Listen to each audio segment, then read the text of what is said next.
जय हिंद दोस्तों, मेरा नाम है एएस के आनंद और आप देख रहे हैं एएस के education YouTube channel.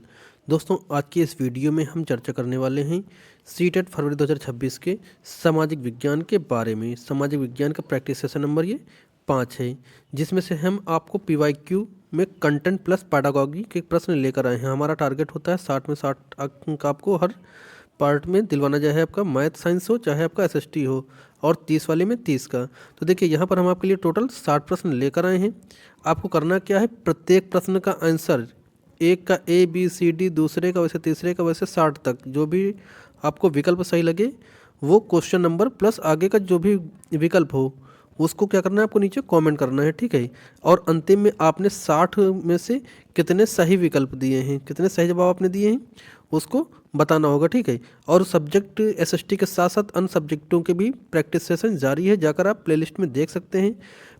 Practice set plus previous year question और एनसीईआरटी बेस्ड नोट्स जो है वो भी चैनल पर दिए गए हैं, तो जाकर सभी वीडियोस को आप देख सकते हैं, आपके एग्जाम के लिए हेल्पफुल होगा, ठीक है। तो चलिए वीडियो में बढ़ते आगे और देखते हैं सामाजिक विज्ञान का प्रैक्टिस सेशन नंबर 5। देखिए, यहाँ पर हम आपके लिए प्रैक्टिस सेशन नंबर 5 लेकर आए हैं, जिसमें से पहला भाग हम कौन सा लेते हैं, तो पहला भाग हम हिस्ट्री का लेते हैं। हर प्रीवियस ईयर क्वेश्चन में, यानी कि हर प्रैक्टिस सेट में जो प्रीवियस ईयर क्वेश्चन थे, यानी कि प्रैक्टिस सेट जो भी हम करवा रहे हैं, एक से लेकर अभी ये 5वां है, अभी आगे भी कम से कम 10-15 हम और भी करवा देंगे प्रैक्टिस सेट। पहले भाग में हिस्ट्री लेते हैं, और इसके हिस्ट्री क्वेश्चन खत्म हो जाने के बाद फिर भाग 2 में हम आपको जियोग्राफी के क्वेश्चन लेंगे, और इसके बाद भाग 3 में आपका सिविक्स के, और उसके बाद आपके नंबर 4th में, भाग 4th में क्या, पैडागॉजी के क्वेश्चन लेते हैं, ठीक है। तो टोटल 60 क्वेश्चन होते हैं।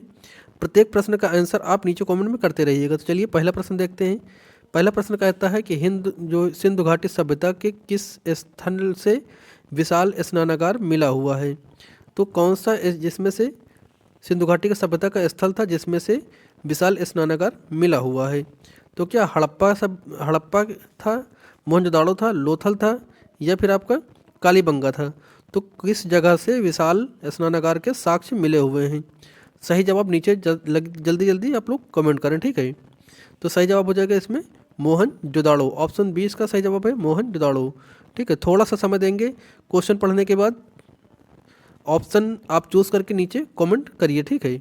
अगला प्रश्न है, कह रहा है कि अकबरनामा और आईने अकबरी किसके लेखक हैं, यानी कि अकबरनामा और आईने अकबरी के लेखक कौन थे।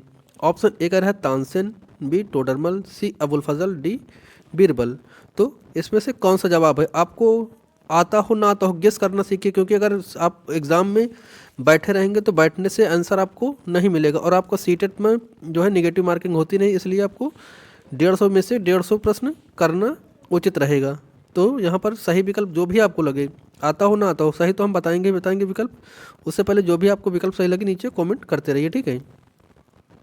तो अकबरनामा और आईने अकबरी के लेखक जो हैं उसका नाम क्या है, अबुल फजल, यानी कि ऑप्शन सी यहाँ पर जाएगा, अबुल फजल।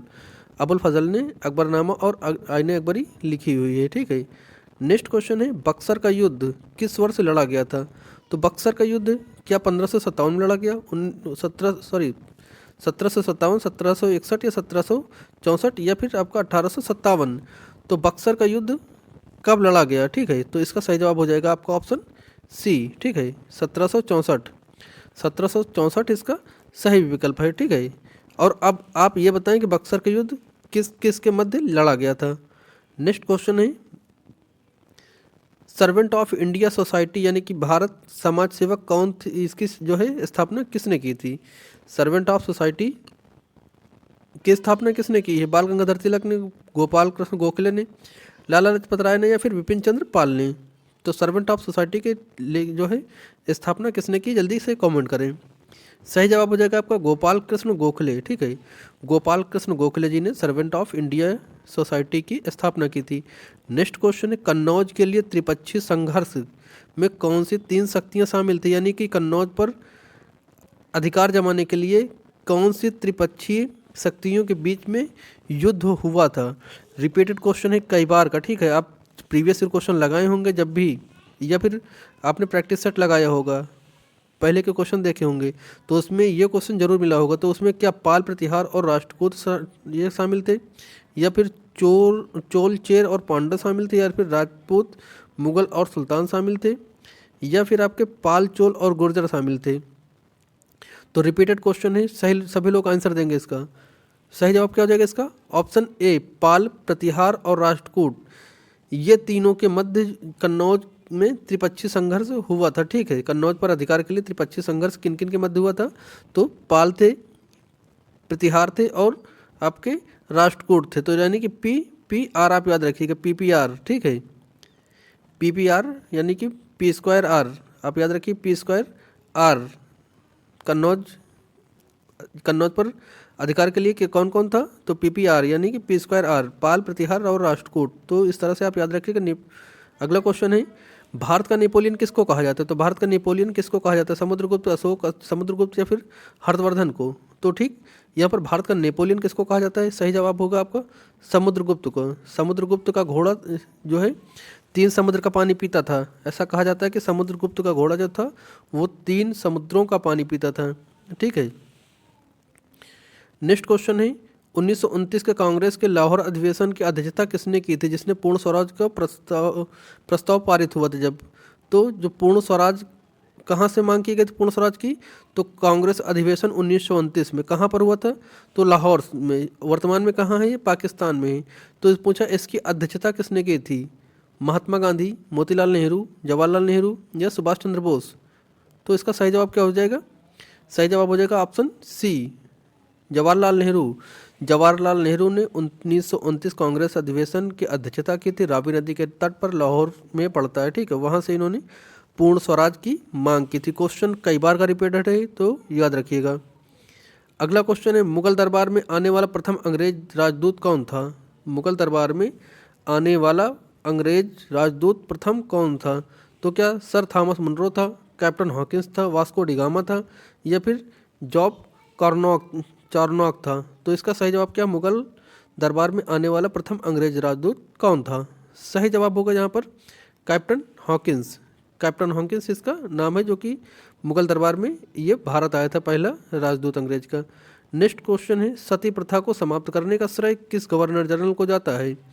तो क्या लॉर्ड डलहौजी का, Lord William Bentinck, Lord Canning या फिर लॉर्ड रिपन का? तो इसका सही जवाब क्या हो जाएगा? जल्दी से सही जवाब इसका कमेंट करें। ठीक है,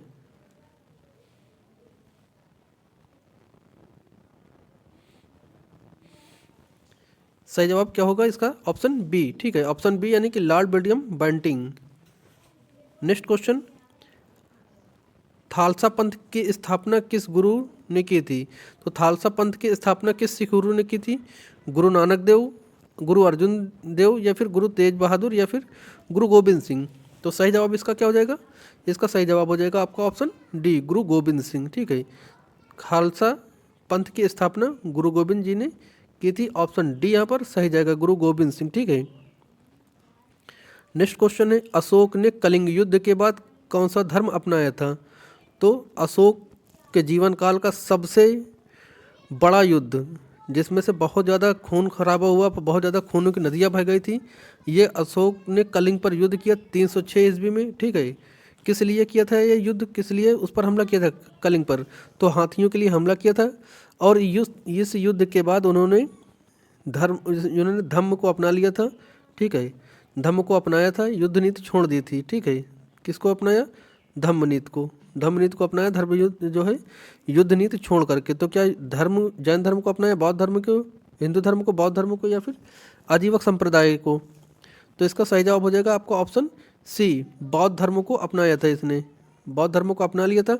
और यही कारण रहा है कि अशोक के बाद कोई ऐसा राजा आया ही नहीं जो इतना मतलब इनके बराबर जो है युद्ध कर सके या इनके बराबर साम्राज्य को संभाल सके, इतना लंबा विस्तार कर सके अपने साम्राज्य का। ठीक है, तो कलिंग आक्रमण के बाद अशोक ने बौद्ध धर्म को अपनाया था। नेक्स्ट क्वेश्चन है, निम्नलिखित में से कौन सा वेद भारतीय संगीत का जनक माना जाता है?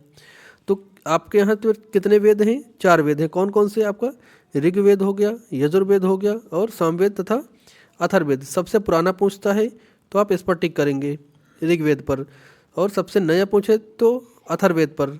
ठीक है, अब आपसे यहाँ पर पूछा है कि संगीत का जनक किस वेद को माना जाता है? तो संगीत का वेद जो जनक है वो आपका सामवेद को माना जाता है, ठीक है। जादू टोना आदि का कौन सा वेद? जादू टोना आदि, तो वहाँ पे अथर्ववेद होगा। यहाँ पर संगीत का पूछा था तो इसमें। अच्छा आप इसमें बताएं, गंगा जो गंगा नदी है इसका कितने बार यहाँ पर इस वेद में गंगा का नाम आया हुआ है?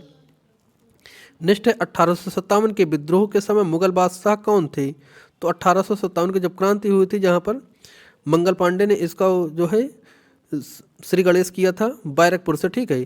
तो वहाँ पर पूछा है कि जब ये विद्रोह हुआ 1857 की क्रांति का, तो उस समय मुगल बादशाह कौन था? दिल्ली में जो मुगल बादशाह था कौन था? क्या औरंगजेब था, आलम शाह द्वितीय था, बहादुर शाह जफर था, या फिर अकबर द्वितीय था?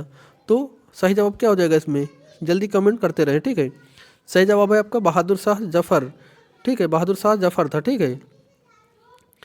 1857 की क्रांति की पूरी वीडियो चैनल पर जाकर आप देख सकते हैं। नेक्स्ट क्वेश्चन है, रामकृष्ण मिशन की स्थापना किसने की थी? रामकृष्ण मिशन जो था इसकी स्थापना किसने की थी? क्या दयाराम सरस्वती ने की, स्वामी विवेकानंद की, रामकृष्ण हंस, या फिर एनी बेसेंट? तो क्या इसका सही जवाब हो जाएगा? सही जवाब हो जाएगा आपका स्वामी विवेकानंद। स्वामी विवेकानंद ने रामकृष्ण मिशन की स्थापना की थी। तो आप कैसे इसको याद रख पाएंगे? तो राम के अंदर विवेक था, राम जी जो थे श्री राम जी थे, उनके अंदर क्या था? विवेक था। स्वामी राम जी के अंदर विवेक था, ठीक है। तो आप ऐसे याद रखेंगे, स्वामी राम जी के अंदर विवेक था, तो स्वामी विवेकानंद ने रामकृष्ण की स्थापना की, ठीक है। Next question, Qutub Minar. देखिए फैक्ट जो हो अगर रट चुके हो तो ठीक है, नहीं रट पा रहे हो तो कहीं ना कहीं से उसको जो है जोड़ कर याद रखना सीखिए, ठीक है, तभी आप फैक्टों को याद रख पाएंगे। तो इस तरह के क्वेश्चन में जैसे मिलता है फैक्ट, मतलब रटना नहीं, समझ के या किसी ट्रिक के द्वारा।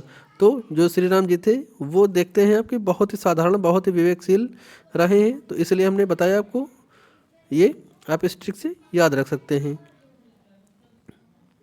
याद आपको रखना, चाहे जैसे भी रखिए, बस आपको याद रखना होता है। नेक्स्ट क्वेश्चन, कुतुब मीनार का निर्माण किसके द्वारा पूरा कराया गया था? देखिए कुतुब मीनार जो है दिल्ली का कुतुब मीनार था, वहाँ पर दो लोगों ने बनाया था, एक ने शुरुआत की तो दूसरे ने पूर्ण किया था, ठीक है। एक ने शुरुआत की तो दूसरे ने पूर्ण किया था। तो यहाँ पर पूछा है कि पूरा किसने करवाया था? कुतुब मीनार का काम जो था पूरा किसने कराया? कुतुबुद्दीन ऐबक ने, रजिया सुल्तान ने, इल्तुतमिश ने, या फिर बलबन ने? तो इसका सही जवाब क्या जाएगा? सही जवाब जाएगा आपका इल्तुतमिश ने। कुतुबुद्दीन ऐबक ने क्या किया था? शुरुआत किया था। नींव किसने रखी कुतुब मीनार की? तो कुतुबुद्दीन ऐबक ने। नींव की बात है तो ऐबक, ठीक है, और पूरा करने का है तो इल्तुतमिश। अब यहाँ से शुरू होते हैं जियोग्राफी के क्वेश्चन, ठीक है। जियोग्राफी के क्वेश्चन यहाँ से शुरू होते हैं। पहला क्वेश्चन, दक्षिण भारत प्रद्वीप, जिसको जो प्रद्वीपीय भारत कहते हैं, इसकी सबसे ऊंची चोटी कौन सी है? तो दक्षिण भारत की सबसे ऊंची चोटी कौन सी है? क्या दोबा बेटा है, अनामुडी है, महेंद्रगिरी है, या फिर धूपगढ़ है? तो इसका सही जवाब क्या हो जाएगा? सही जवाब हो जाएगा आपका ऑप्शन कौन सा? बी, अनाईमुडी।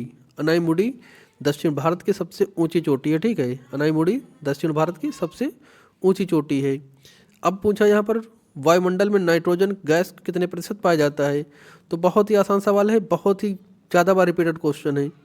तो यहाँ पर क्या सही जवाब हो जाएगा? सही जवाब हो जाएगा 78%। नाइट्रोजन की परसेंटेज कितने परसेंट उपस्थित है वायुमंडल में? तो 78%। ऑक्सीजन कितने परसेंट उपस्थित है? तो ये आपका 21%, ठीक है। अब आप ये बताएं कि ये किसका परसेंटेज है, ये किसका परसेंटेज है, ठीक है। ये तो किसी का नहीं है, लेकिन ये किसका है? नेक्स्ट क्वेश्चन है, कौन सा ग्रह पृथ्वी की जुड़वा बहन कहलाता है? अच्छा ग्रह कितने हैं? टोटल ग्रह कितने हैं? तो टोटल 8 ग्रह हैं, ठीक। वर्तमान में प्लूटो को हटा दिया गया है, 9 थे पहले, लेकिन वर्तमान में कितने हैं? 8 हैं। तो इसमें पूछा है उनमें से पृथ्वी की जुड़वा बहन कौन सा? तो क्या मंगल है, बुध है, शुक्र है, या बृहस्पति है? तो जो पृथ्वी का जुड़वा बहन कहा जाता है वो कहा जाता है शुक्र को। सबसे लाल ग्रह कौन सा होता है? तो वो कौन सा? मंगल होता है, ठीक है। और सूर्य के सबसे नज़दीक ग्रह कौन सा है? तो ये बुध है, ठीक है, सबसे बुध है। और सबसे बड़ा ग्रह पूछता है तो आप क्या बताएंगे? बृहस्पति का बताएंगे, ठीक है।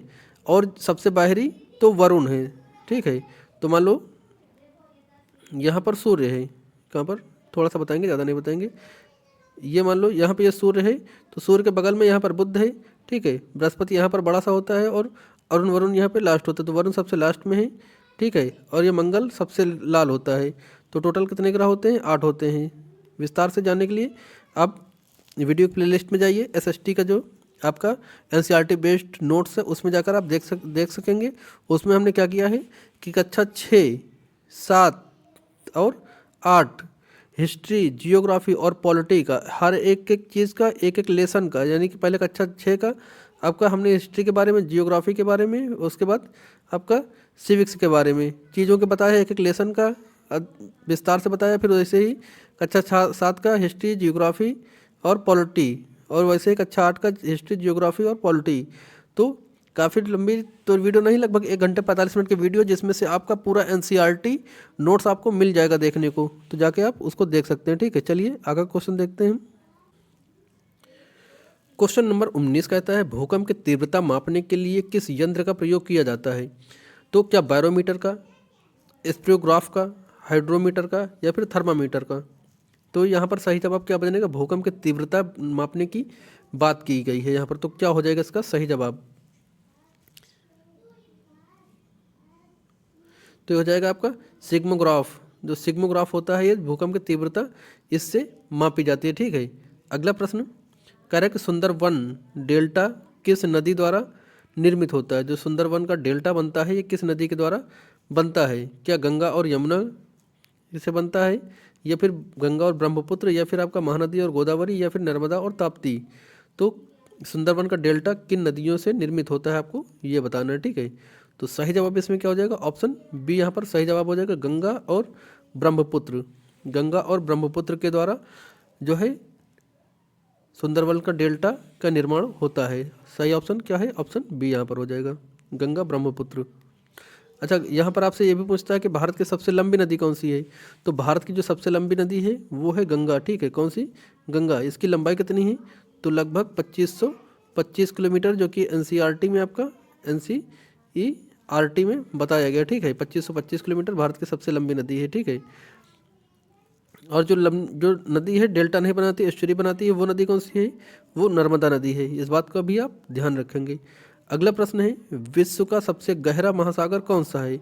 तो विश्व का सबसे गहरा महासागर की बात आई है तो यहाँ पर क्या अंटार्कटिक होगा, हिंद महासागर होगा, प्रशांत महासागर होगा, या फिर आर्कटिक महासागर होगा? तो विश्व का सबसे गहरा महासागर की बात हुई। कितने महासागर हैं?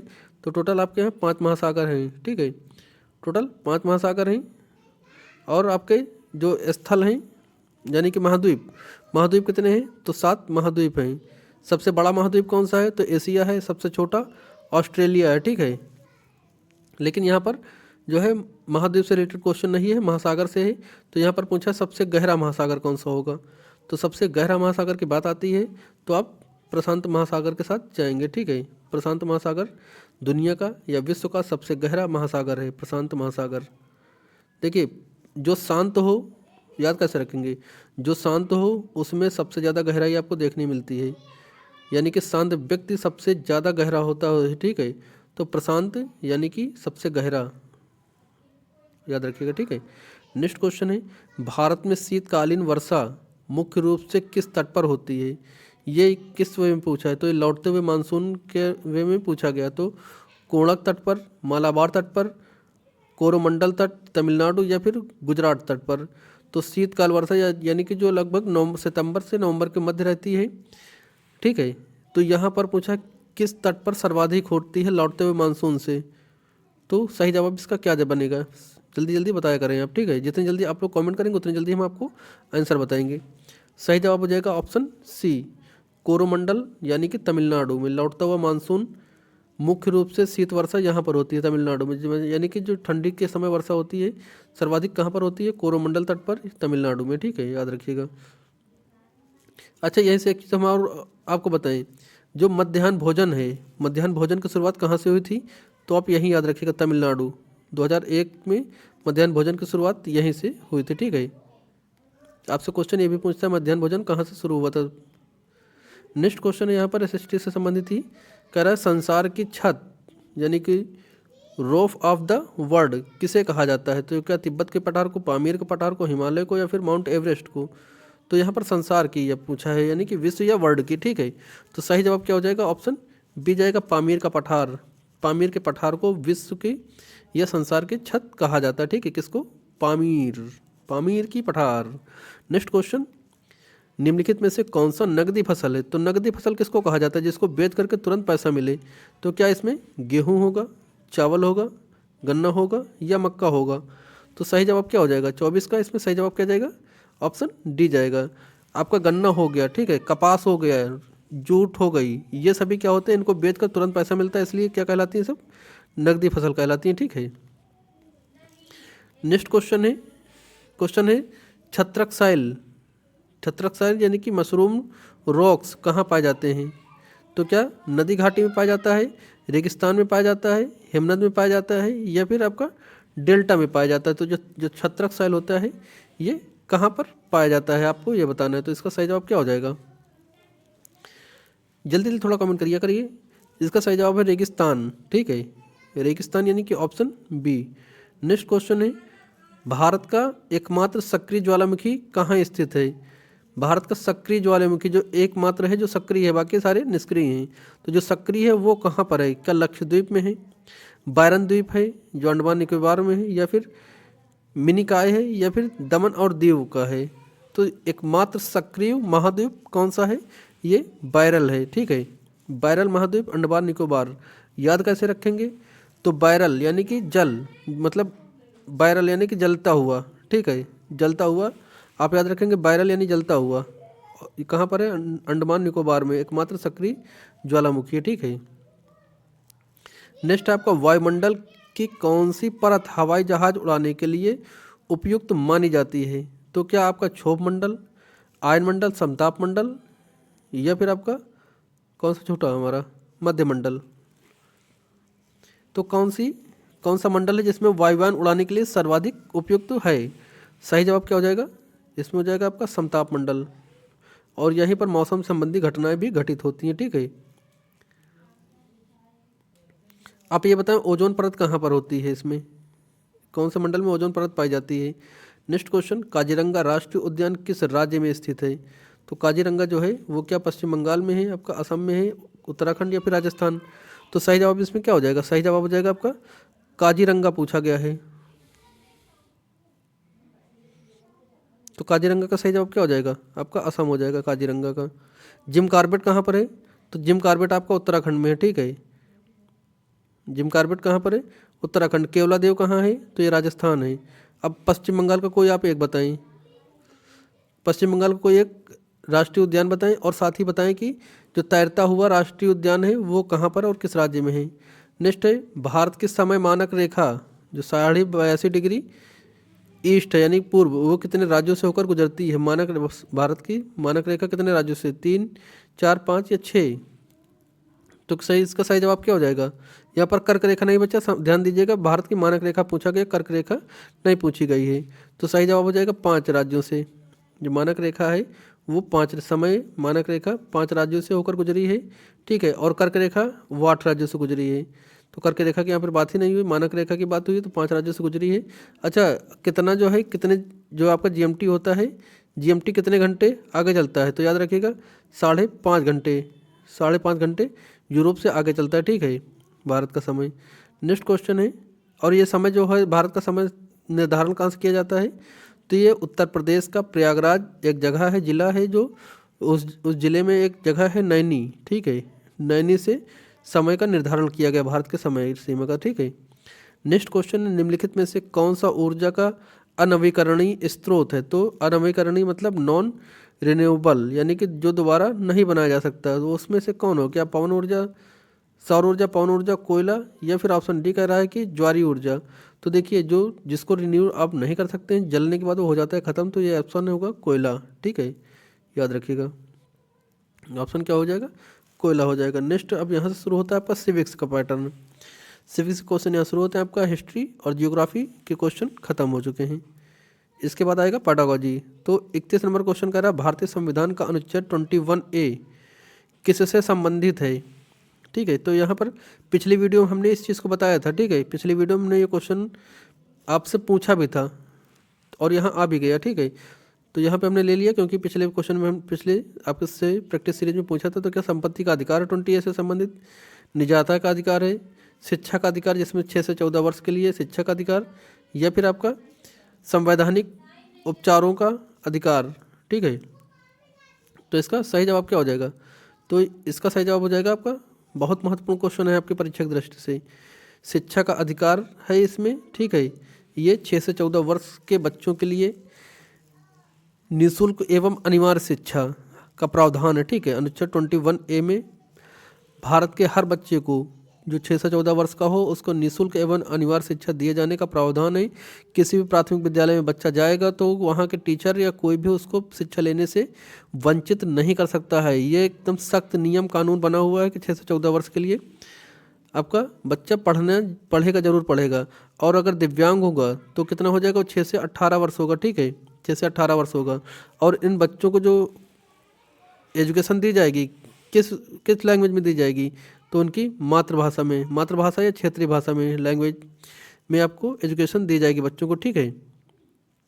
अच्छा ये बताएं कि किस जो संविधान संशोधन के अंतर्गत ये किया गया था निःशुल्क एवं अनिवार्य शिक्षा, तो 86वें संविधान संशोधन सन 2002 में ये आया था, ठीक है। सन 2002 में 86वां संविधान संशोधन था।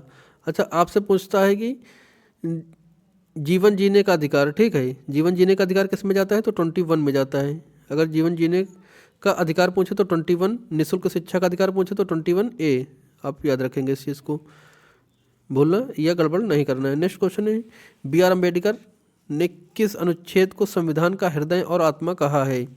यानी कि भीमराव अम्बेडकर ने किस अनुच्छेद को भारतीय संविधान की आत्मा कहा है? क्या अनुच्छेद 14 को, 19 को, 21 को या फिर 32 को? तो इसका सही जवाब क्या हो जाएगा?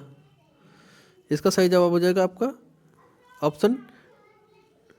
ऑप्शन डी, संवैधानिक उपचारों का अधिकार, ठीक है, संवैधानिक उपचारों का अधिकार, ऑप्शन डी को भीमराव अंबेडकर ने हृदय और आत्मा की शैली कहा है, ठीक है। तो इसको याद रखिए कि इसको अनुच्छेद 32 को।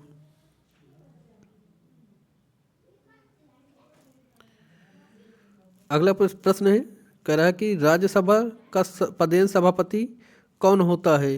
राज्यसभा का पदेन सभापति कौन होता है? तो क्या राष्ट्रपति, उपराष्ट्रपति, प्रधानमंत्री या फिर लोकसभा अध्यक्ष? तो राज्यसभा का पदेन सभापति कौन होता है? सही जवाब क्या जाएगा? ऑप्शन बी के साथ जाएगा यहाँ पर, यानी कि उपराष्ट्रपति। राज्यसभा का पदेन सभापति उपराष्ट्रपति होता है। अच्छा लोकसभा का सभापति कौन होता है, आप बताएं। लोकसभा का सभापति कौन होता है? तो लोकसभा स्पीकर जो होता है, ठीक है, वो होता है। वर्तमान में कौन है? लोकसभा अध्यक्ष वहाँ का होता है। नेक्स्ट है आपका, संसद के 2 सत्रों के बीच अधिकतम कितना अंतराल होना चाहिए? तो जो संसद के 2 सत्रों के बीच का अधिकतम अंतराल होगा तो क्या होगा? क्या 3 महीने का होगा, 8 महीने का होगा, 6 महीने का होगा, फिर 1 वर्ष का होगा? तो इसका सही जवाब क्या आ जाएगा? सही जवाब हो जाएगा आपका 34 का सी, यानी कि 6 महीने का। 2 सत्रों के बीच में अधिकतम 6 महीने का अंतराल हो सकता है। नेक्स्ट क्वेश्चन है, भारत में मौलिक अधिकार यानी कि राइट फंडामेंटल किस देश के संविधान से लिए गए हैं? क्या ब्रिटेन से, अमेरिका से, रूस से, फिर आयरलैंड से? मौलिक अधिकार यानी कि फंडामेंटल राइट्स किस देश से लिए गए हैं, ये आपको बताना है, ठीक है। तो ये लिए गए हैं अमेरिका से। फंडामेंटल राइट्स जो हैं ये अमेरिका के संविधान से भारत के संविधान में लिए गए हैं, फंडामेंटल राइट्स यानी कि अमेरिका। नेक्स्ट है, नगर निगम के राजनीतिक प्रमुख किसे कहा जाए, मतलब कौन होता है? जो नगर निगम होता है उसमें राजनीतिक प्रमुख को क्या कहा जाता है, ठीक है, नगर निगम के प्रमुख को। तो क्या आप क्या कहेंगे, पार्षद कहेंगे, मेयर या महापौर कहेंगे, या फिर आप कहेंगे आयुक्त या फिर सरपंच, ठीक है। तो किसे कहा जाता है? नगर निगम का अध्यक्ष किसे कहा जाता है?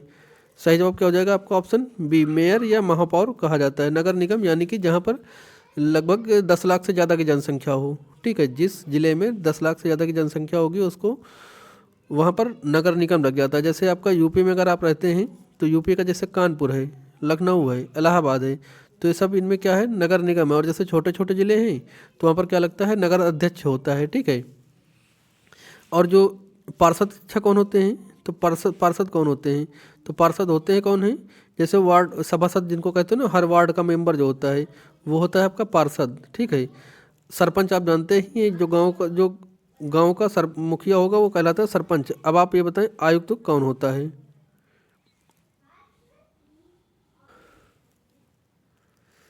अगला है आपका धन विधेयक यानी कि मनी बिल किस सदन में पेश किया जाता है? जो धन विधेयक होता है वो कहाँ पर पेश होता है? राज्यसभा, लोकसभा या दोनों में से किसी भी सदन में या फिर विधान परिषद में? तो जो आपका धन विधेयक है ये कहाँ पर पारित हो जाएगा?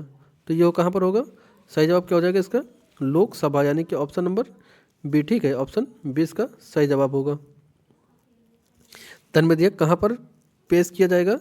तो लोकसभा में। क्यों? क्योंकि वहाँ पर संसद होती है और संसद के सामने ही जो है धन विधेयक यानी मनी बिल पेश किया जाता है। ऑप्शन इसका बी सही हो जाएगा, धन विधेयक लोकसभा में। ठीक है, नेक्स्ट क्वेश्चन है, राष्ट्रपति अपना त्यागपत्र किसे सौंपते हैं? तो राष्ट्रपति जो होता है अपना त्यागपत्र किसे सौंपेगा? क्या मुख्य न्यायाधीश को, प्रधानमंत्री को, उपराष्ट्रपति को या फिर लोकसभा अध्यक्ष को? तो इसका सही जवाब क्या हो जाएगा? सही जवाब हो जाएगा आपका उपराष्ट्रपति को। उपराष्ट्रपति को जो है ये त्यागपत्र सौंपेगा। ठीक है, जो अगर कोई भी राष्ट्रपति है तो किसको अपना त्यागपत्र सौंपेगा? उपराष्ट्रपति को। और उपराष्ट्रपति किसको अपना त्यागपत्र सौंपेगा? तो राष्ट्रपति को। ये दोनों अदला बदली खेल सकते हैं, आप याद रखेंगे। राष्ट्रपति उपराष्ट्रपति को देगा, उपराष्ट्रपति किसको देगा? राष्ट्रपति को देगा। अब आप बताएं राष्ट्रपति को शपथ कौन दिलाता है? राष्ट्रपति को शपथ कौन दिलाता है? तो ये मुख्य न्यायाधीश जो होगा वो दिलाएगा। प्रधानमंत्री को कौन दिलाएगा शपथ? तो ये जो है ये राष्ट्रपति दिलाएगा। ठीक है, राष्ट्रपति दिलाएगा। मुख्यमंत्री को शपथ कौन दिलाता है? तो मुख्यमंत्री को उपराज्यपाल शपथ दिलाता है। उपराज्यपाल को नियुक्त कौन करता है? तो राष्ट्रपति नियुक्त करता है। ठीक है, नेक्स्ट है, संविधान के किस भाग को भारत का मैग्ना कार्टा कहा जाता है? रिपीटेड क्वेश्चन है, संविधान के किस भाग को मैग्ना कार्टा कहा जाता है? ठीक है, किसको कहा जाता है? तो क्या भाग 3 को, भाग 2 को, भाग 4 को या भाग 5 को? तो मैग्ना कार्टा किसको कहा जाता है? ये कहा जाता है मौलिक अधिकार को। ठीक है, मौलिक अधिकार यानी कि भाग नंबर 3 को। मौलिक अधिकार यानी कि हर व्यक्ति के अधिकार होते हैं मौलिक अधिकार, उसको ही मैग्ना कार्टा कहा जाता है। नेक्स्ट क्वेश्चन है, उच्च न्यायालय यानी कि हाई कोर्ट के न्यायाधीश की सेवानिवृत्ति आयु कितनी होनी चाहिए? यानी कि रिटायरमेंट कब लेगा, कितने वर्ष में रिटायरमेंट हो जाएगा उसका? 60 वर्ष, 62, 65 या 70 वर्ष में? उच्च न्यायाधीश का जो हाई कोर्ट का, उच्च न्यायालय का, सुप्रीम कोर्ट क्या होता है? सुप्रीम कोर्ट जो आपका दिल्ली में है वो सुप्रीम कोर्ट है। उच्च न्यायालय, यहाँ पर उच्च न्यायालय हाई कोर्ट बताया गया है ना। हाई कोर्ट के जो न्यायाधीश हैं उसकी सेवानिवृत्ति कितनी आयु में होना चाहिए? तो आपको इसका जवाब देना है। सही जवाब क्या हो जाएगा आपका इसमें? सही जवाब हो जाएगा आपका 62 वर्ष। ठीक है बच्चा, 62 वर्ष में वो सेवानिवृत्त हो जाएगा। नेक्स्ट क्वेश्चन है, सार्वभौमिक वयस्क मताधिकार का अर्थ क्या होता है? तो सार्वभौमिक मताधिकार का केवल शिक्षित कोड देना तो नहीं, शिक्षित कोड देना नहीं होता है। जो वयस्क मताधिकार होता है वो होता है 18 वर्ष या उससे अधिक आयु के सभी नागरिकों को बिना भेदभाव का अधिकार, वोट देने का अधिकार। यानी कि 18 वर्ष का हो चुका बच्चा, चाहे स्त्री पुरुष ट्रांसजेंडर कुछ भी हो, वो अपना मत दे सकता है। ठीक है, तो सार्वभौमिक वयस्क मताधिकार ये है, ऑप्शन बी इसमें कहलाएगा। ठीक है, नेक्स्ट क्वेश्चन है, राज्य के नीति निर्देशक तत्व यानी कि डीपीएसपी किस राज्य से लिए गए हैं? तो नीति निर्देशक तत्व की बात है कि आयरलैंड, कनाडा, जर्मनी या फिर ऑस्ट्रेलिया? तो इसमें सही जवाब क्या हो जाएगा? सही जवाब हो जाएगा आपका आयरलैंड। ठीक है, आयरलैंड से नीति निर्देशक तत्व लिए गए हैं। नेक्स्ट क्वेश्चन है, लोकसभा चुनाव लड़ने के लिए न्यूनतम आयु क्या होनी चाहिए? यानी कि आप सांसद बनने के लिए जो लोकसभा चुनाव लड़ते हैं उसकी उम्र न्यूनतम क्या है? 21 वर्ष, 25 वर्ष, 30 वर्ष या 35 वर्ष? तो कितने वर्ष होना चाहिए? तो सही जवाब है आपका ऑप्शन बी जाएगा यहाँ पर। ठीक है, ऑप्शन बी यानी 25 वर्ष में आप लोकसभा का चुनाव लड़ सकते हैं। ठीक है, अच्छा, राष्ट्रपति का चुनाव लड़ने के लिए जो राष्ट्रपति नियुक्त होता है उसकी आयु कितने वर्ष होनी चाहिए? तो राष्ट्रपति की आयु कितनी वर्ष होनी चाहिए? 35 वर्ष। ठीक है बेटा, नेक्स्ट क्वेश्चन है, जनहित याचिका यानी कि PIL किस देश की देन है या भारत में कहाँ से प्रेरित है? तो जनहित याचिका क्या ब्रिटेन से है, ऑस्ट्रेलिया से, अमेरिका से या फिर जापान से? तो सही जवाब इसमें क्या जाएगा? अमेरिका से। अमेरिका से जो है ये जनहित याचिका ली गई है। ठीक है, जो भारत में ये प्रेरित कहाँ से है? अमेरिका से प्रेरित है। नेक्स्ट है, लोकतंत्र में चौथा स्तंभ किसे कहा जाता है? तो किसको कहा जाता है चौथा स्तंभ? हमने कई प्रैक्टिस सेशन में इस चीज़ को बताया हुआ है। तो क्या क्या कार्यपालिका को, न्यायपालिका को, प्रेस या मीडिया को, या फिर विधायिका को? तो जो चौथा स्तंभ होता है बच्चा, वो होता है मीडिया या प्रेस। ठीक है, मीडिया या प्रेस को चौथा स्तंभ कहा जाता है। नेक्स्ट क्वेश्चन है, अब यहाँ से शुरू होती है पैडागॉजी। ठीक है बच्चा, पैडागॉजी यहाँ पर अब 15 का क्वेश्चन पैडागॉजी से संबंधित। तो पैडागॉजी को ध्यान से देखिएगा और समझिएगा। देखिए पैडागॉजी सॉल्व करते समय आप जो है जिस चीज़ में बच्चा क्रिएटिविटी दिखाए, ठीक है, जिसमें बच्चा सक्रिय हो, जिसमें बच्चे को कुछ सीखना मिले, तो वो आपके जो पॉजिटिव टैग वर्ड होंगे, जिसमें बच्चे को नुकसान हो वो निगेटिव टैग वर्ड होंगे। एनिमेशन मेथड का प्रयोग किया करिए जिनका आपका क्वेश्चन का आंसर ना रहा हो। एनिमेशन मेथड यानी कि जो है विकल्पों को कट करना सीखना आपको है। ठीक है, जब विकल्पों को कट करना सीखेंगे तो सही उत्तर आपको खुद ब खुद मिल जाएगा। तो यहाँ पर देखिए ऑप्शन ए का यह क्वेश्चन देखिएगा, उच्च प्राथमिक स्तर पर सामाजिक विज्ञान को कौन विषय में शामिल किया है? यानी कि जो आप कक्षा 6, 7, 8 में एसएसटी पढ़ते हैं उसमें कौन कौन से विषय शामिल हैं? तो क्या इतिहास, भूगोल, नागरिक राजनीति और मनोविज्ञान, क्या ये सब्जेक्ट हैं? या फिर आपका इतिहास, भूगोल, अर्थशास्त्र और समाजशास्त्र है? या फिर इतिहास, भूगोल, राजनीति विज्ञान और अर्थशास्त्र है? या फिर आपका इतिहास, नागरिक शास्त्र और दर्शन शास्त्र है? तो देखिए यहाँ पर सही जवाब क्या जाएगा? यहाँ पर सही जवाब जाएगा आपका ऑप्शन सी। जो आप एसएसटी पढ़ते हैं, एसएसटी के प्रमुख सब्जेक्ट क्या हैं? इतिहास, भूगोल, राजनीतिक विज्ञान और अर्थशास्त्र। तो ये एसएसटी के प्रमुख सब्जेक्ट हैं। ठीक है, अगला प्रश्न है, सामाजिक विज्ञान शिक्षण में सामाजिक विज्ञान में कथा लिखा है यहाँ पर, कथा वाचन विधि। कथा वाचन विधि का प्रमुख लाभ क्या होता है? तो केवल मनोरंजन के लिए होता है। तो देखिए हमने आपको कई बार बताया है, तो केवल मात्र जहाँ पर मिले तुरंत काटिए। केवल मात्र सिर्फ ओनली ये मिले तो तुरंत उसको कट करो। ठीक है, रटंत कहीं पर मिले, अभ्यास कराना कहीं पर मिले, गृहकार्य, दंड, भय कहीं पर मिले जहाँ बच्चे को नुकसान हो रहा हो तो उनको तुरंत कट करना सीखो। यही होता है एनिमेशन मेथड। ठीक है, तो यहाँ पर आपका पहला क्या कटा? पहला आपका ऑप्शन ए कट चुका है, यहाँ पर ध्यान रखिएगा। और देखिए यहाँ पर बी कह रहा है कि यह बच्चों को कल्पनाशील बनाती है और विषय में रुचि पैदा करती है। तो हाँ देखिए, बच्चा का कल्पनाशील बनाती है और रुचि पैदा करती है। तो यहाँ पर बच्चे का क्या मिला? मुझे फ़ायदा मिला। तो ये सही हो जाएगा। केवल समय बर्बाद करता है तो नहीं, समय का बर्बाद बच्चे के लिए ठीक नहीं है। ठीक है, तो ये कटा। यह केवल छोटे बच्चों के लिए होता है, बड़ों के लिए नहीं होता। तो यहाँ पर केवल मिला, ये कटा। तो एनिमेशन मेथड के तहत देखिए आंसर निकल कर आ रहा है ना पैडागॉजी में। तो एनिमेशन मेथड का हमेशा मुझे लगता है कि सही होता है प्रयोग करना। ठीक है, तो जो कक्षा वाचन विधि होती है इसमें बच्चों को कल्पनाशील बनाती है और रुचि पैदा करती है। ठीक है, अगला प्रश्न है, सर्वेक्षण आधारित परियोजनाओं का मुख्य उद्देश्य क्या है? तो जो सर्वेक्षण होता है, सर्वेक्षण यानी कि सर्वे पर आधारित परियोजना का मुख्य उद्देश्य क्या होता है? क्या छात्रों को बाहर रखना? तो बाहर रखना नहीं होता है। ठीक है, छात्रों को वास्तविक जीवन की परिस्थितियों से जोड़ना और डेटा संग्रह करने का कौशल सिखाना। तो हाँ ये होता है। ठीक है, वास्तविक जीवन से जहाँ जोड़े बच्चे को तो वो आपका पॉजिटिव टैग वर्ड बनेगा।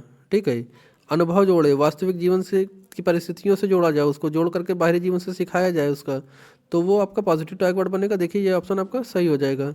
ये आपका अगला ऑप्शन था, शिक्षक का कार्यभार कम करना। तो नहीं, ये नहीं होता है। चित्रकला कौशल, तो आपका चित्रकला कौशल भी नहीं होगा। ठीक है, ऑप्शन बी यहाँ पर करेक्ट हो जाएगा। अगला प्रश्न है, एक मानचित्र में पैमाना यानी कि स्केल का उपयोग है। तो जो आप स्केल का प्रयोग करते हैं पैमाने का, तो क्यों करते हैं? क्या दिशा जानने के लिए, प्रतीकों को समझाने के लिए, धरातल पर वास्तविक और मानचित्र दूरी का अनुपात दर्शाने के लिए, या फिर ऑप्शन डी कह रहा है रंग भरने के लिए? तो इसका सही जवाब क्या हो जाएगा? इसका सही जवाब क्या हो जाएगा? ठीक है, तो सही जवाब हो जाएगा इसका ऑप्शन सी, धरातल पर वास्तविक दूरी और मानचित्र की दूरी अनुपात को दर्शाने के लिए। ठीक है, ऑप्शन सी। अच्छा एक चीज़ थोड़ा सा ध्यान दीजिएगा, इनमें जो सबसे बड़ा विकल्प होता है, जहाँ तक होता है 90% चांस बनता है कि वही विकल्प आपका सही हो जाएगा सीटेट में। सभी तो नहीं, लेकिन 80-90% चांस है कि जो बड़ा विकल्प होगा वो आपका आंसर बन सकता है। ठीक है, और बच्चे का जिस चीज़ में नुकसान ना हो वो विकल्प आपका सही बनेगा। नेक्स्ट क्वेश्चन है, एनसीईआरटी 2005 के अनुसार मूल्यांकन कैसा होना चाहिए? तो क्या केवल परीक्षा केंद्रित होना चाहिए? तो देखिए यहाँ पर केवल आ गया, कट गया। यहाँ पर केवल आया कट गया, यहाँ पर केवल आया कट गया, तो पूरे पढ़ने की जरूरत नहीं, केवल तुरंत कटेगा, तुरंत आपका आंसर निकल कर आ रहा है सतत और व्यापक मूल्यांकन। ठीक है, सतत और व्यापक यानी कि पढ़ाई के साथ साथ अन्य चीज़ों का मूल्यांकन होगा, जिसमें से बच्चे का खुद का मूल्यांकन शामिल होगा, सहपाठियों का मूल्यांकन शामिल होगा और आपके टीचर का मूल्यांकन शामिल होगा। ठीक है, तो ये होता है आपका सतत और व्यापक मूल्यांकन। ठीक है, एनसीएफ 2005 इसी पर जोर देता है। नेक्स्ट क्वेश्चन है, छात्रों में आलोचनात्मक सोच यानी कि क्रिएटिविटी या क्रिटिकल थिंकिंग विकसित करने के लिए आप क्या करेंगे? तो बच्चों में क्रिएटिविटी थिंकिंग सोच को बढ़ाने के लिए क्या करेंगे? क्या उन्हें पाठ्य पुस्तक के उत्तर रटने के लिए कहेंगे? तो नहीं, इसमें कोई क्रिएटिविटी बच्चे में नहीं आएगी, एज इट इज रटने में बच्चा कुछ नहीं सीखेगा। मुक्त अंत वाले प्रश्न जिन पूछेंगे जिनमें तर्क और विश्लेषणों की आवश्यकता हो, तो हाँ बिल्कुल, बच्चे में अगर क्रिएटिविटी आपको देखनी है, क्रिएटिविटी और भी बढ़ानी है, तो मुक्त अंत वाले प्रश्न पूछे जिनके एक से अधिक आंसर हो। ठीक है, एक से अधिक आंसर यानी कि अलग अलग बच्चों से आप पूछें क्वेश्चन को तो अलग अलग तरीके से दे, फैक्ट टू फैक्ट ना हो। ठीक है, जैसे आतंकवाद को कैसे ख़त्म करना है, या फिर जो है आपको ऐसे क्वेश्चन पूछिए जो अधिक उत्तर जिसमें से हो। ठीक है, एक से अधिक उत्तर, जैसे क्वेश्चन में पूछिए कि ऐसे कौन सी संख्याएं जोड़ें कि जिनको योग करने पर 120 आए, ऐसी कौन सी संख्या को जोड़ करें जो 120 आए। और या फिर आपको ये देखना होगा कि मान लो 180 को कितने से भाग करें कि शेष आपका 6 बचे, सॉरी ये नहीं बचेगा, मतलब 180 को कितनी संख्याओं से भाग दिया जाए, यानी कि जिनके एक से अधिक उत्तर बन रहे हो जिन प्रश्नों के। ठीक है, आउट अब सारे जिनको कहते हैं आउट ऑफ द बॉक्स जिनको कहते हैं। ठीक है, जिसमें बच्चा खुद सोचे, खुद विचार करे, वो उत्तर दे। ठीक है, तो आपका ऑप्शन बी यहाँ पर सही हो जाएगा। चुपचाप बैठने के लिए कहेंगे तो नहीं, केवल हाँ नहीं वाले तो नहीं, ये नहीं होगा। क्रिएटिविटी यानी कि जो बच्चा खुद से सोचे और उत्तर दे। ठीक है, नेक्स्ट क्वेश्चन है, उपचारात्मक शिक्षण के लिए आवश्यक है। तो देखिए, हमने कई वीडियो में और कई प्रैक्टिस सेट में, चाहे आपका सेकंड पेपर हो या फर्स्ट पेपर, दोनों में हमने आपको बताया कि उपचार और एक होता है, एक निदान होता है। तो उपचार का मतलब होता है बच्चा जो चीज़ें सीख रहा हो उसमें जो कमियां आ रही हैं, तो कमियों को पहचानना उपचार कहलाता है, और उन कमियों को दूर करना निदान कहलाता है। ठीक है, तो ये किसके लिए आवश्यक है? तो क्या प्रतिभाशाली बालकों के लिए? तो नहीं, केवल प्रतिभाशाली के लिए नहीं होगा। सृजनात्मक बालकों के लिए तो नहीं, ये सृजनात्मकों के लिए सिर्फ नहीं होगा। वे छात्र जो सीखने में पिछड़ गए हैं या कठिनाई महसूस कर रहे हैं, तो उपचार वाला ये होगा। ठीक है, जो बच्चे पिछड़ गए हों या कठिनाई महसूस कर रहे हों तो उनके लिए होगा। ठीक है,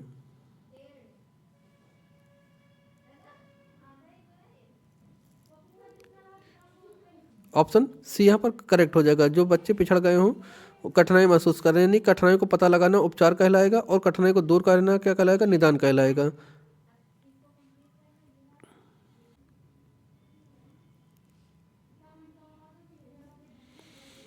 अगला क्वेश्चन है, कक्षा में विविधता यानी डाइवर्सिटी को कैसे देखा जाना चाहिए? तो एक समस्या के रूप में देखना चाहिए। तो नहीं, डाइवर्सिटी को आप कभी समस्या के रूप में नहीं देखेंगे, एक संसाधन और अवसर के रूप में देखेंगे। बिल्कुल, डाइवर्सिटी को एक संसाधन के रूप में देखेंगे, यानी कि विविधता को, अलग अलग क्षेत्र से आए हुए बच्चे को एक संसाधन और अवसर के रूप में देखेंगे। ठीक, बाधा के रूप में भी नहीं देखेंगे, नज़रअंदाज भी नहीं करेंगे आप, उसको एक संसाधन के रूप में देखेंगे डाइवर्सिटी की, विविधता को। ठीक है, नेक्स्ट क्वेश्चन, सामाजिक विज्ञान की कक्षा में भूमिका निर्वाह का क्या महत्व है, यानी कि रोल प्ले का क्या महत्व होता है? तो ऑप्शन कह रहा है कि वह बच्चों को अभिनेता बनाता है। तो क्या ये सही हो जाएगा? या फिर छात्रों को विभिन्न ऐतिहासिक पात्रों या सामाजिक स्थितियों की सहानुभूति में समझाने के लिए होता है, ये ऑप्शन सही होगा? या फिर ऑप्शन सी कह रहा है यह केवल समय काटने का साधन, या फिर इसमें अनुशासनहीनता बढ़ती है? तो देखिए, ये दोनों ऑप्शन तो ऐसे भी कट जा रहे हैं, केवल मिलकर ये कटेगा, अनुशासनहीनता नहीं होती है, अनुशासनहीनता का हो जाएगी उसमें, तो ये भी कटेगा। बचेगा दो ऑप्शन, ए और बी। तो अभिनेता बनना जरूरी नहीं कि हम कोई रोल प्ले कर रहा हो तो अभिनेता बनाना हो। तो सही जवाब क्या जाएगा आपका? वह छात्रों को विभिन्न ऐतिहासिक पात्रों या सामाजिक परिस्थितियों को समानुभूति को समझाने में मदद करता है। ऑप्शन बी आपका यहाँ पर करेक्ट जा रहा है। ठीक, रोल प्ले का मतलब। अगला प्रश्न है, एक अच्छे प्रश्न की मुख्य विशेषता क्या है? तो क्या बहुत कठिन होना चाहिए? तो क्या कठिन होना जरूरी है? नहीं। बहुत लंबा होना चाहिए? तो प्रश्न का बड़ा होना जरूरी नहीं है। ठीक है, उसमें केवल निबंध वाले प्रश्न हो तो ये भी जरूरी नहीं है। क्या होनी चाहिए? प्रश्न में हमेशा विश्वसनीयता होनी चाहिए और वैधता होनी चाहिए, ठीक है। विश्वसनीयता प्रश्न की होना जरूरी है प्रश्न में, और वैधता का होना अत्यंत जरूरी है। ऑप्शन सी यहाँ पर सही हो जाएगा। नेक्स्ट क्वेश्चन है, ग्लोब और मानचित्र के में मुख्य अंतर कौन सा है? ग्लोब और मानचित्र में मुख्य अंतर पूछा है, यहाँ पे कौन सा है? तो क्या ग्लोब पृथ्वी की त्रिविमी यानी 3D मॉडल होता है, जबकि मानचित्र द्वियामी या द्वियामी यानी 3D होता है, या मानचित्र गोल होता है, या फिर ग्लोब को जेब में रखा जा सकता है, या फिर कोई अंतर नहीं होता? तो कोई अंतर क्यों नहीं, दोनों में अंतर है। ग्लोब जेब में रखा जा सकता है तो नहीं, जेब में रखना इसका उचित नहीं होगा। मानचित्र गोल होता है तो ये आपका ये भी नहीं होगा। तो सही विकल्प क्या हो जाएगा? ऑप्शन ए, जो ग्लोब होता है, ग्लोब होता है 3D, ठीक है, ग्लोब 3D होता है, जबकि आपका जो मानचित्र होता है, मानचित्र आप देखते हैं जो दीवार आदि पे लगाए जाते हैं, वो या कोई भी मानचित्र देखिएगा तो वो हमेशा 2D मिलेगा आपको, ठीक है। वो कैसी आकृति होती है? जो 2 डायमेंशनल यानी कि 2D या द्वियामी आयामी, ठीक है। ऑप्शन ए इसमें सही हो जाएगा। नेक्स्ट क्वेश्चन है, कोई भी छात्र कक्षा में कक्षा में बार बार प्रश्न पूछता है तो आप क्या करेंगे? मान लो आप एक टीचर हो और आपसे कोई बच्चा बार बार प्रश्न पूछेगा तो आप क्या करेंगे उसका? तो क्या उसे कक्षा से बाहर निकाल देंगे? ऐसा उचित है कि आपसे कोई बार बार प्रश्न पूछे? या मान लो आप ही छोटे बच्चे हो, ठीक है, आप ही छोटे बच्चे हो, अपने टीचर से बार बार प्रश्न पूछे तो आपको अगर टीचर बाहर निकाल के देगा तो आपको कैसा लगेगा? बहुत गंदा लगेगा ना। तो क्या हो रहा है, बच्चे का यहाँ पर बच्चे को कष्ट मिल रहा है, तो बाहर नहीं होगा, ऑप्शन कटा।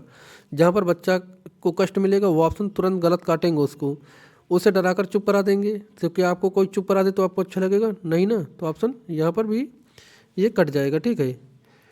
अगला प्रश्न है, उसकी जिज्ञासा की सराहना करेंगे और उसके संदेह को दूर करेंगे। तो अगर आपके साथ कोई ऐसा करे कि आप किसी से प्रश्न पूछ रहे हो, वो आपकी जिज्ञासा को सराहे कि हाँ बेटा बहुत अच्छा आपने प्रश्न पूछा, और आपके संदेह को जो दूर करे, तो कितना अच्छा लगेगा? आपको अच्छा लगेगा ना बच्चे को।